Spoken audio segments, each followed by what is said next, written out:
کشمیر کو سلام۔ کرشن چندر۔ یہ بات کہ کشمیر جنت نظیر ہے مجھے اس وقت تک نہیں معلوم ہوئی جب تک میں اس جنت سے باہر نہیں نکالا گیا۔ میرا مطلب یہ ہے کہ میں چونکہ بچپن ہی سے کشمیر میں رہتا بستا چلا آیا تھا، اس لیے میرے لیے کشمیر کے مرغزاروں کی خوبصورتی، اس کے وادیوں کی دلکشی، اس کی جھیلوں کی رانائی اور اس کے پہاڑوں کی پھبن اور موہنی کوئی اچنبھے کی بات نہیں۔ میں سمجھتا تھا شاید دنیا میں اسی قسم کی خوبصورتی ہوتی ہوگی، ایسے حسین مناظر ہر جگہ پائے جاتے ہوں گے، ہر جگہ ڈوبتا ہوا سورج اسی طرح جھیل کی نیلاہٹوں میں سونا رولتا ہوگا، اسی طرح شبنمی دھندلکوں میں کسی انجان گھاٹی پر لاکھوں رنگا رنگ پھول کھل جاتے ہوں گے، پہاڑ کے تناور درختوں کا جھنڈ اسی طرح خاموش کسی پراسرار درے پر کھڑا ایک سلسلہ کوہ سے دوسرے سلسلہ ہائے کوہ کو دیکھتا ہوا شہد کے چھتوں میں کام کرتی ہوئی شہد کی مکھی کی گونج سے چونک پڑتا ہوگا، جس طرح شفقزار ڈال میں چپو چلاتی ہوئی کسی نازک اندام کشمیری حسینہ کے ہاتھوں سے برف پوش چوٹیوں کا عکس چونک کر ٹوٹ جاتا ہے۔ یہ اور ایسے ہزاروں خوبصورت مناظر دوسری جگہوں پر پائے جاتے ہوں گے، ایسا میں اپنے بچپن میں، اپنے لڑکپن میں اور اپنے جوانی کے پہلے دنوں میں سوچتا تھا۔ لیکن جب میں اعلیٰ تعلیم حاصل کرنے کے لیے اپنے والدین کی مرضی سے کشمیر کے باہر گیا، اس وقت مجھے معلوم ہوا کہ میں کتنا غلط سوچا کرتا تھا۔ جنت کی قدر جنت سے باہر نکل کر ہی معلوم ہوتی ہے۔ یہ بات نہ تھی کہ کشمیر کے باہر دنیا خوبصورت نہ تھی، ساری دنیا حسین ہے، دلکشی، رانائی اور موہنی دنیا کے ہر کونے میں ہے، لیکن فطرت کی جو رانائی، رنگ اور نکھار میں نے کشمیر میں دیکھا ہے، کہیں اور نہیں دیکھا، اس سے زیادہ مرتب صورت میں کبھی نہیں دیکھا۔ ممکن ہے یہ میرے بچپن کا خیال ہو، اور آپ جانتے ہیں کہ بچپن کے خیالات کتنے مضبوط ہوتے ہیں، وہ کس طرح دل کے رگ و ریشے میں اپنی جڑیں پھیلا لیتے ہیں۔ میں نے ایسے دوستوں کو بھی دیکھا ہے جو اپنے گاؤں کے املی کے جھاڑ کا ذکر بھی اسی انداز سے کرتے ہیں جس انداز سے میں کشمیر کے گلپوش وادیوں کا ذکر کرتا ہوں۔ شاید جنت کسی انسان کے دل کے باہر نہیں ہے، وہ اس کے دل کے اندر ہے۔ اگر ایسا ہے تب بھی مجھے یہ کہنے میں تامل نہیں ہے کہ میرے دل کے اندر جو جنت ہے وہ کشمیر ہے۔ آج کل میں اس جنت سے بہت دور رہتا ہوں، لیکن پھر بھی اس کی یاد کسی سدا بہار پھول کی طرح دل میں ہر وقت مہکتی رہتی ہے، اور جب میں صبح و شام پھولے پھولے سفید بادبانوں والی کشتیوں کے پرے سمندر میں سورج کی کرنوں کو اپنا زرعی جال پھینکتے ہوئے دیکھتا ہوں تو مجھے وہ صبح یاد آ جاتی ہے جب میں نے پہلی بار جھیل ولر کو دیکھا تھا، اور ہلکی ہلکی دھند ایک ریشمی آنچل کی طرح بار بار گالوں سے چھو جاتی تھی، اور جھیل کی نیلی سطح ساکن تھی، اور دور دور نیلگوں پہاڑ ایک دائرے کی صورت میں پھیلے ہوئے تھے، اور چپو میرے ہاتھ میں رک گیا تھا، اور میری کشتی کے قریب نیلوفر کے پھول مجھے حیرت سے دیکھ رہے تھے، اور دور ایک بڑی سی کشتی میں ایک ملاح بیٹھا تھا اور اس کی بیوی ایک بچے کو گود میں لیے کھڑی تھی اور ادھر دیکھ رہی تھی جدھر سے سورج طلوع ہوتا ہے۔ مجھے اس وقت وہ ماں بالکل مجسم دعا معلوم ہوئی، جیسے دھرتی ماں ہو اور آسمان کائنات کا مندر ہو، اور بچہ لوبان کی مہک ہو،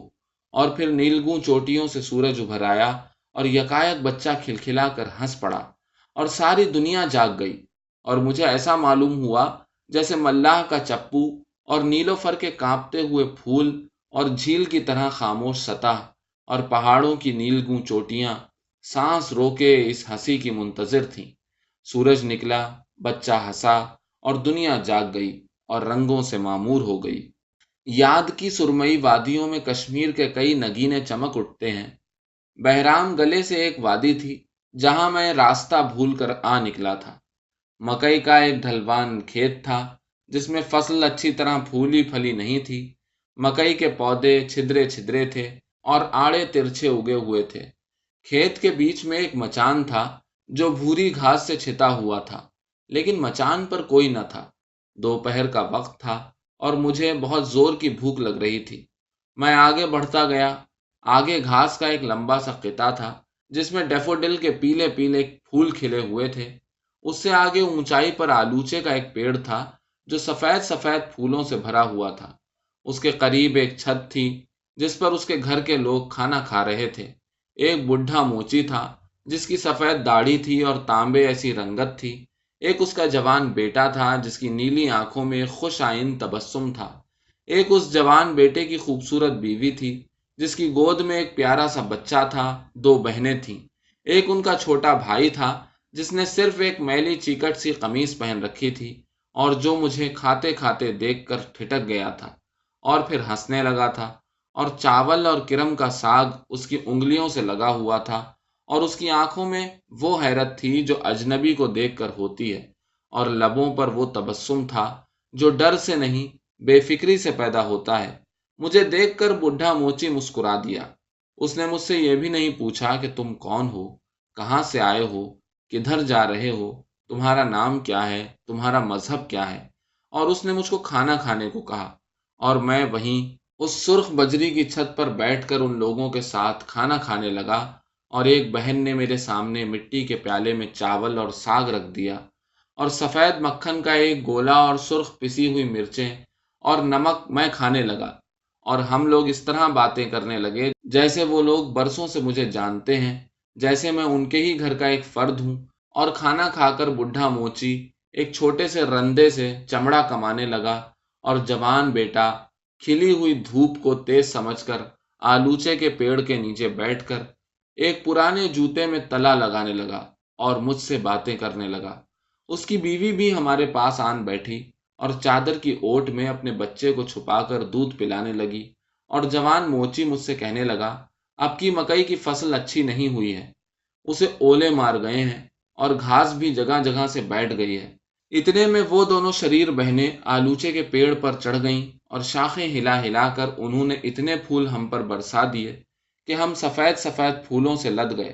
اور چھت کے دوسرے کونے کے قریب کھلی دھوپ میں بیٹھا ہوا بڈھا موچی ہنسنے لگا، اور کھلی دھوپ میں اس کے سفید دانت چمک رہے تھے، اس کی گہری نیلی آنکھیں چمک رہی تھیں، اور وہ دونوں شریر بہنیں ہم پر پھول برسا رہی تھیں، اور جوان موچی کے سر پر پھول تھے اور جوتے کے تلے کے اوپر پھول تھے، اور پھول میری اینک کی کمانی کے اوپر اٹک گئے تھے اور پھولوں سے گندھے ہوئے معلوم ہوتے تھے۔ اور جب میں سستا چکا تو میں نے اس بڈھے موچی کو اور اس کے بیٹے کو اور اس کی بیوی کو سلام کیا، اور پھر وہ دونوں شریر بہنیں اور ان کا چھوٹا بھائی جس نے صرف ایک میلی چیکٹ قمیص پہن رکھی تھی اور جو میری اینک کی طرف دیکھ کر ہنستا تھا، وہ تینوں مجھے ڈھلوان سے آگے راستہ بتانے کے لیے آئے، اور جب وہ مجھے راستے پر لگا چکے تو چشمے کے کنارے کھیلنے بیٹھ گئے، اور شاید دوسرے لمحے ہی میں مجھے بھول گئے، لیکن میں انہیں نہیں بھولا ہوں۔ وہ بے لوث ہنسی، وہ پاک محبت، مہر و وفا کی وہ بے لوث نشانی جو اس زندگی کے سفر میں ایک انسان دوسرے انسان کو دیتا ہے، وہ آج بھی میرے سینے میں اسی طرح محفوظ ہے۔ مجھے کشمیر گئے ہوئے مدتیں گزر گئیں، مگر اس عرصے میں کشمیر بہت کچھ بدل چکا ہے، کیونکہ یہ جنت نظیر ملک انسانی جنت ہے، اور انسانوں کی جنت ہمیشہ بدلتی رہتی ہے۔ میں نے اس زمانے میں بھی اس جنت کے دوزخ کی طرح دہکتے ہوئے انگارے دیکھے تھے، نکبت و یاس کے مرقع، افلاس کے بہیمانہ نقوش، حسن فردوس کی خرید و فروخت۔ میں جانتا تھا یہ دہکتے ہوئے انگارے ایک روز بھڑک کر آتش فشاں جوالا مکھی بن جائیں گے، اور یہ لاوا دور دور تک کشمیر کے مرغزاروں اور وادیوں میں پھیل جائے گا، اور وہی ہوا جس کا مجھے اندیشہ تھا، اور کشمیر کی حسین و جمیل وادی خاک و خون میں لتھڑ گئی۔ اور آج میں اپنی جنت نظیر سے بہت دور بیٹھا ہوں، اور آج میں یہ نہیں کہہ سکتا کہ وہ ماں کہاں ہے جو طلوع آفتاب سے پہلے جھیل ولر کے بیچ میں اپنے نوزائیدہ بچے کو لیے مجسم دعا بن کے کھڑی تھی۔ اس کا وہ خاوند کہاں ہے جو دونوں ہاتھ چپوؤں پر رکھے اس کشتی پر بیٹھا تھا اور اپنی بیوی کو پیار بھری نظروں سے دیکھ رہا تھا۔ آج میں نہیں کہہ سکتا کہ کشمیر کی عجیب کشمکش نے انہیں کہاں پہنچا دیا ہے، لیکن وہ جہاں کہیں ہوں انہیں میرا سلام پہنچے۔ آج مجھے پھر وہ آلوچے کا پیڑ یاد آتا ہے، اور مکئی کے کھیتوں میں بھوری گھاس سے چھتا ہوا مکان، اور سرخ بجری کی چھت پر بیٹھا ہوا بڈھا موچی جو رندے سے چمڑا کما رہا ہے، اور پھر میرے سر پر آلوچے کے سفید سفید پھوار گر رہے ہیں، اور میرے کانوں میں ان دونوں شریر بہنوں کی ہنسی ہے، اور اس لڑکے کا تحیر زا تبسم ہے جس نے صرف ایک میلی چیکٹ قمیص پہن رکھی ہے، اور جس کی انگلیوں میں سفید چاول کے دانے اور کرم کا ساگ لگا ہوا ہے۔ میں نہیں جانتا وہ لوگ آج کہاں ہیں، لیکن وہ جہاں بھی ہوں انہیں میرا سلام پہنچے۔ شاید وہ آلوچے کا پیڑ آج پھولوں سے لدا نہیں ہے۔ یہ بھی ممکن ہے کہ مکئی کے ڈھلوان کھیت میں کسی نے ہل نہ چلایا ہو۔ شاید وہ بڈھا موچی اپنے گھر کی سرخ بجری کی چھت پر چمڑا نہیں کما رہا ہے، بلکہ کسی سڑک کے کنارے پتھر کوٹ رہا ہے، اور اس کا بیٹا اس عظیم کشمکش میں اپنی بہنوں کی عصمت کے لیے لڑتے لڑتے مارا گیا ہے۔ شاید آج مکئی کے کھیت میں گھاس سے چھتے ہوئے مکان پر ایک بیوہ بیٹھی ہے جس کی کالی چادر میں نیا کشمیر دودھ پی رہا ہے۔ ممکن ہے یہ سب کچھ صحیح ہو، لیکن میں اتنا ضرور جانتا ہوں کہ کشمیر ہمیشہ جنت نظیر رہے گا۔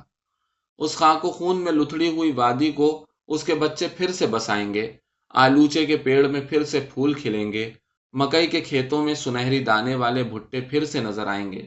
مٹی کے پیالے میں چاول اور ساگ اور مکھن ہوگا، اور بہنوں کی ہنسی ہوگی اور بھائیوں کے قہقہے۔ فیروز پوری نالے کے اوپر ایک پنچکی ہے، یہاں پتھر کے دو پارٹ تیزی سے گھوم رہے ہیں، پانی پنچکی سے آبشار کی طرح گر رہا ہے، قریب ہی گھاس کے قطعے میں لمبے لمبے ڈنٹھلوں پر بڑے بڑے سفید پھول جھکے ہوئے ہیں، اور ساری فضا میں سونف کے پودوں کی خوشبو ہے۔ میں نے اس مقام پر لیٹے لیٹے گورکی کا ناول ماں پڑھا تھا۔ آج میں پھر وہیں جانا چاہتا ہوں، اور اسی پنچکی کے قریب بیٹھ کر وہی ناول پڑھنا چاہتا ہوں، کیونکہ میرا یقین ہے کہ کشمیر کی دھرتی گورکی کی ماں ہے، وہ دھرتی میری ماں بھی ہے، اور لوگ کہتے ہیں کہ ماں کے قدموں تلے جنت ہوتی ہے۔